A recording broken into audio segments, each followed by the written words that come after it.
Good evening. We're back here with Lead with Giants TV. Tonight we have Mary Lee Adams. Welcome back, Mary Lee. It's good to see you here. How Well, did you thank feel you. about the first segment? Was a great discussion for us. Well, I thought that the questions were great and it was fun answering them. Great. So we'll go around the room a little bit and to introduce everybody, and we'll start with Andy Lyons. Hi everyone, Lead with Giants. Andy Lyons here, sharing this wonderful evening from Boston, Massachusetts. I really love her background. 5 languages of love. Five love languages. So. And we'll go around to Robert. Robert, introduce yourself and tell us where you're hanging out from today. I'm hanging out from Frisco, Texas, just north of Dallas, and I'm Robert Hunt. I work with Renaissance Executive Forums, leading CEO peer groups. Great, thank you for joining us this evening. Robert and I have something in common. I work for the Renaissance Hotel in Richardson. We got something in common there with the Renaissance name. It must be a great name. What can you say? Yes. Liz is possibly going to join us into this hangout, and so we look forward to having her as well, Liz and Sally. I do want to just piggyback on something we touched on the first segment, which how do we switch the lanes in a healthy way? Because we do get into the judger mentality sometimes, or the way we approach things. How can someone can change those lanes in a healthy way? Well, first of all, in case somebody is in this segment and not in the prior one, we were talking about the fact that we all have two mindsets, and I call these a judger mindset and a learner mindset, and we all have both, and the question is simply which one is in charge at any moment. And judger is typically our default position, and we're hardwired for it, and so it's natural to us. Learner is also natural. Sometimes it's more of an acquired skill, and we're typically more productive, more satisfied, more happy when we're in learner. So when you talk about how do we switch, the first thing that you need to know about switching is being able to identify where you are right now, because if you find that you're in judger and you're not happy about it, is the only time that it would even occur to you to try to switch. Fortunately, there are easy ways to learn how to identify that, and there are also some practical and pretty easy ways to switch. Of course, it also depends on practice. And so it's kind of a four-part model. If you can identify the mindset that you're in at any, or if you can identify and discern the questions that you're asking at any different point, that's number one. Number two, if you know how to analyze the questions for whether they are effective, whether they're helping you or hurting you. Number three is learning how to change the questions. That is, if you want different results. And if you don't, that's fine. If you want different results, then you really have to change your questions. And the fourth part is having the courage and the willingness and the skill to actually ask the questions. So that's a four-part method that you could use anywhere in your life for the rest of your life. And the beginning of it is self-awareness and recognizing that we ask ourselves questions all the time, and those questions will either be learner mindset or judger mindset. So the more that you do that, the more that you kind of literally, I believe, create different neural pathways so that it gets easier and easier, but we'll never be perfect at it. And in fact, one of the chapters in the book is entitled, "We're All Recovering Judgers." Yes, yes. And it's very true, and I think that you find out that through those, when you have that mindset of a learner, it impacts the relationship between you and the other person. You're starting to feel that there's more constructive dialogue, you're starting to listen better, have the empathy to another person. You tend to synchronize better now, and your relationships tend to have a better, more respect toward one another and trust. Would you say that creates that moment? Well, that's certainly true. And if you think about this in terms of leadership, if you have a leader who is predominantly in learner mindset, they are going to be exuding a different kind of morale, a different kind of encouragement. They're going to engage people better. They're going to have more trust. People will be more likely to take risks. They'll be more creative. And if you have a leader who is predominantly in judger mindset, typically what happens is people get constricted, they pull back, they don't always share information, they don't think as broadly or creatively. And the good news about this is we can all learn to change our mindsets with practice. Right. Very true. I think we've got Liz with us. I'm sure she's starting to join us with there. But let's welcome back, Liz. How are you? I'm okay. I'm here. Okay. Sorry about that. No, thanks so much for joining us back here. Merely, I'd like to make a transition about how can a leader can work on being more of an inquiring leader. What are some of the characteristics that an inquiring leader has? Can you talk a little bit about that, please? Oh, sure. And in fact, the last chapter of Change Your Questions is entitled The Inquiring Leader.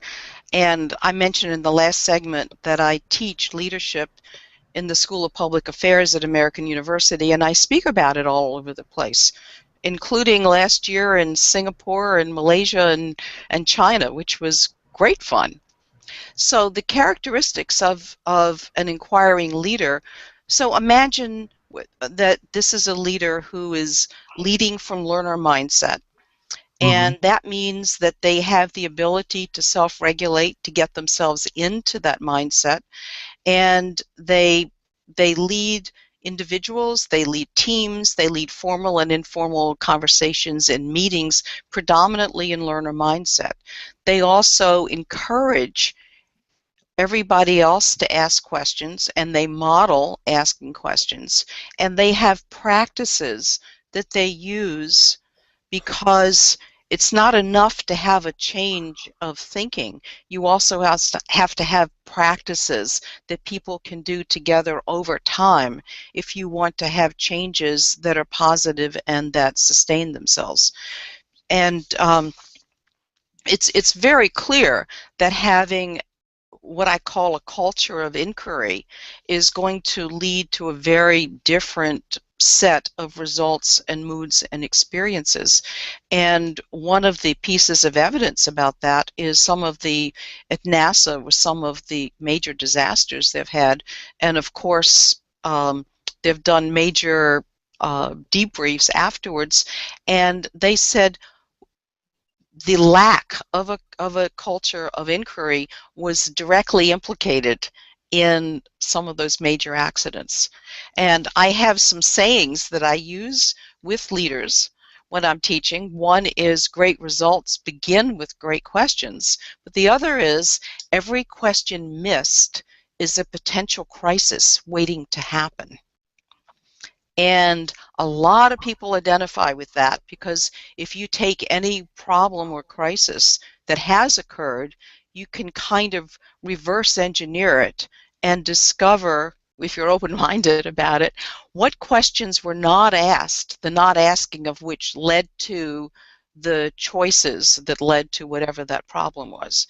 And so when you can see that, it's very motivating to encourage lots of question asking, because it makes a palpable and practical difference. It creates a culture of being proactive and accountable. Yes. To the results there. So that's really good. Let me turn it over to our panel and see whoever has a question with our team here. Who's got a question for Mary Lee? All right, go ahead, Robert. I love what you said about the ability to self-regulate. And I think that a lot of the leaders that come to our peer groups, they don't have that. They've not put the discipline in place. I was just thinking that if they were to write out the question before they asked it to somebody, they could probably discern if it was a judgmental question or not by looking at the question. Do you encourage people to pre-write their questions out so they can see if it's being poised in a way that's a learner versus a judger question?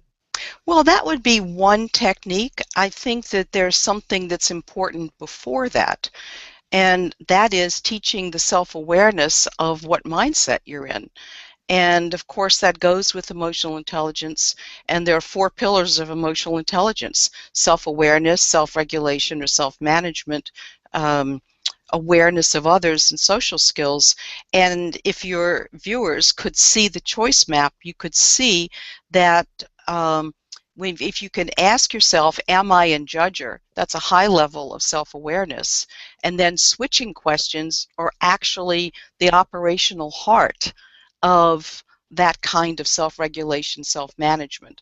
So the more that people practice that, then the more that that they have the ability to do that.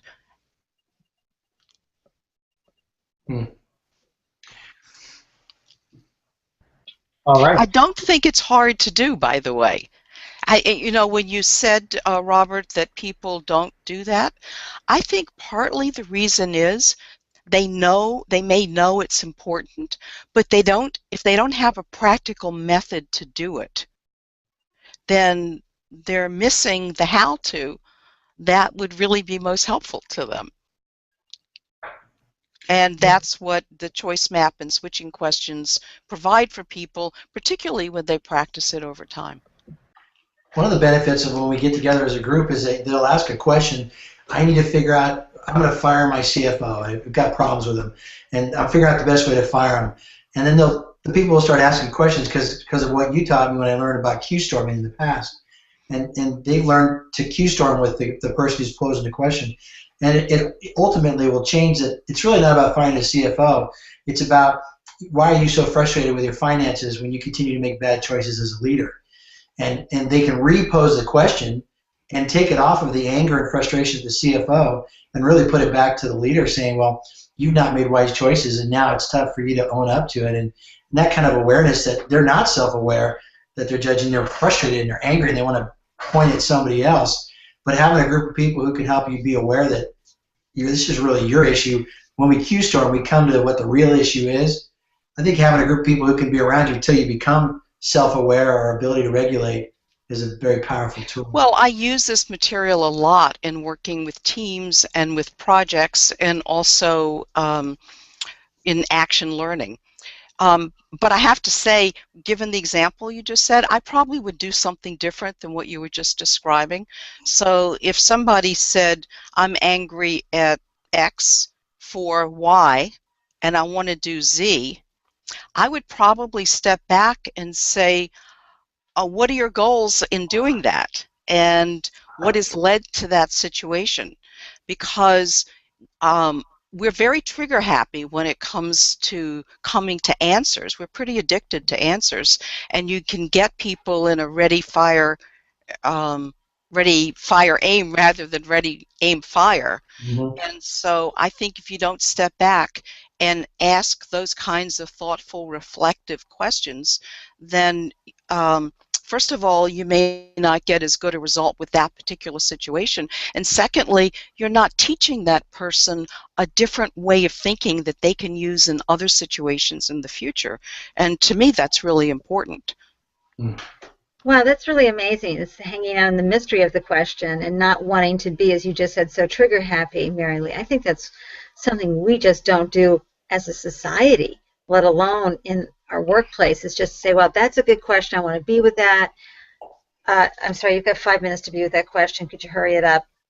You know, we got places and to that's when it requires the courage to say, I understand you want an answer, and I could give you one, but it won't really solve what you're looking for. I need some time to think about it. I need some research. Now, I'm not talking about, like there's a fire and what should we do? But for the most part, when people want a quick answer, they just want to get over the anxiety of not knowing, which is different than having real thinking that occurs. And that's one of the things that leaders need to be modeling. I think that happens a lot for entrepreneurs too, because they want to get moving, they want to and make decisions and have better judgment etc. And a lot of times it's great just to sit on something for 24 to 48 hours and let it Absolutely. filter through. Absolutely. How do you make sure that you're coming from the learner? I guess the communication that we have online doesn't bring our smiles, our eyes, our body language, our tonality, a softness to our voice or a harshness. How can we make sure that we're heard, Well, I think I would take out the word make sure. Okay. Because obviously we do lose something. Yeah. And I think emails are famous for not having the human part, and sometimes, in fact, often that's the most important part. So it's amusing to me when people use the term soft skills in a demeaning way. And so I have some favorite ways to respond to that. I say, oh, the soft skills. Do you mean the success skills? And if they still don't get it, then I'll say, oh, the soft skills. You know how I think about it? Soft skills equal hard cash. Absolutely. You need soft skills to build relationships. And relationships are fundamental, and they'll never not be fundamental. And if we try to pretend that that's not the case, then we lose not only our productivity and profits, we also lose our humanity and our ability to empower the people around us and to relate to them in ways that are satisfying for everybody. Okay, I want to turn and see if Liz got a question before we go over to the next one. I do. Quickly, Marilee, I read a little bit about, and this probably goes back to what you were talking about a little bit earlier, reacting versus choosing. And I wondered if you had some suggestions for overcoming that habit, because I think reacting becomes a habit. Well, first of all, we will always have reaction because we are hardwired for that. And so if we get past thinking that we'll always be able to get past it, then that gives us a little ease around this. At the same time, then we can learn how to be, I'm going to come back to the same things, self-aware, self-regulating, being able to choose, asking switching questions, and then when we do react, when we are reactive, then hopefully we recover more and more quickly and can forgive ourselves for the error of our ways, knowing that it's human and that we're always going to do it. If you could see the details on the choice map, there's a little sign, a road sign on the judger path that says reactive, and on the learner path that says responsive. Responsive means choosing to respond. Great. Marilee, let's close our second segment with maybe an example you can share of someone who is an inquiring leader, someone we may know out there in the world that we can possibly know about, or just a recent story, quickly, briefly, that you can share with our audience that we can get inspired with. Well, I think a really good example of an inquiring leader is President Kennedy. And there are some famous stories about how he learned how to ask questions, to have people provide information and points of view that he might not even agree with, so that he can open up his own thinking. And of course, ultimately, the decisions were his. But there are some famous case studies, particularly the difference between the Bay of Pigs and the Cuban Missile Crisis. Right. When the quality of his questions and his mindset, it's probably not an overstatement to say that it saved us from a horrific crisis. Right, right. It's a great example, and I'm a big fan of history, and I've read some of the biography, and you hit it right on the nail. He had that ability to be surrounded by people who they may be smarter than you are, they may know, but it's just his ability to just get at that inquiry level of not getting making a better decision is hearing all sides of the issue, and he was really able to do that with his inner circles and some people around. So it's a great example. Thank you. All right. Well, thank you so much, folks, for hanging out with us on this hangout. I'm sure we can talk all evening long because it's a great topic. But Marilee, I want to thank you from my heart for being here with us. You're a great someone we can learn from all day long. So I appreciate your time. This was a pleasure. I could keep talking all day long. And thank you to everybody I know. on I the think panel. Robert's got a dinner to go to, so I know that. But thanks everybody. I'm going to go ahead and stop the broadcast. I want to thank while we are on live, Lead with Giants community. We are all over social media: LinkedIn, Twitter, Facebook, and LeadWithGiants.com.